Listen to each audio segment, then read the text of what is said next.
আসসালামু আলাইকুম রহমতুল্লাহি আবরাকাত। লালমনিরহাটে স্ত্রীর পরকীয়ায় নিঃস্ব স্বামী।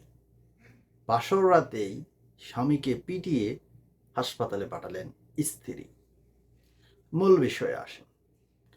পাশে দেখতে পাচ্ছেন যে ভদ্র সুন্দরী সেরি, উনি বিয়ে করেছেন, ওনার সাথে সংসার করবে না, বাসর রাতেই স্বামীকে পিটিয়ে হসপিটালে। তো এখন মূল কথা হলো, ওনার নাগর আছে, মানে উনি প্রেমিক আছে, উনি প্রেমিকের সাথে বিয়ে বসবে। এখন বলতেছে স্বামীকে ডিভোর্স দেওয়ার জন্য।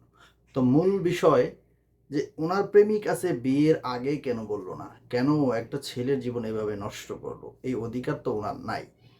দ্বিতীয়ত, ওনার ফ্যামিলির ভুল। ওনার ফ্যামিলির জিজ্ঞেস করা উচিত ছিল।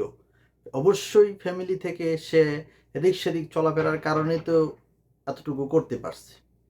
ফ্যামিলি তো কিছু হইলেও বুঝে।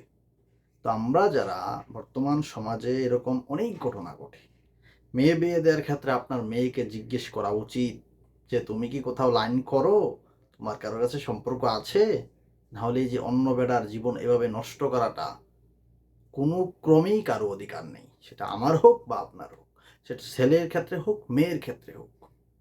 এই যে একটা অবস্থা, স্যার কামড়ায় কামড়ায় দেখছি হসপিটালও পাঠাইছি। তো এদের সঠিক বিচার আওতায় যদি আমরা সামাজিকভাবে না আনতে পারি, তাহলে সমাজে এইরকম সমস্যা দিন দিন বাড়তে থাকবে। এই যে একটা সমস্যা, ওই যে পাশে দেওয়া আছে দেখেন যে প্রেমিক সহ ওনার ছবি।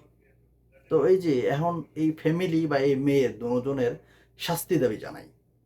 এদের ভালো শাস্তি হোক। যারা লালমনিরহাটের যার এলাকার এই দৃশ্যটা, তাদের শাস্তি সঠিক বিচার করার চেষ্টা করে, আর না হলে সমাজে এগুলো বাড়বে। আর মেয়ে বিয়েদের ক্ষেত্রে অবশ্যই জানা দরকার, আর না হলে অন্য একজন ছেলে বা অন্য একজন মেয়ের জীবন নষ্ট করা আমাদের কারো অধিকার নেই। আপনারা কি বলেন? আপনাদের মতামত আশা করছি। ভালো থাকবেন, সুস্থ থাকবেন।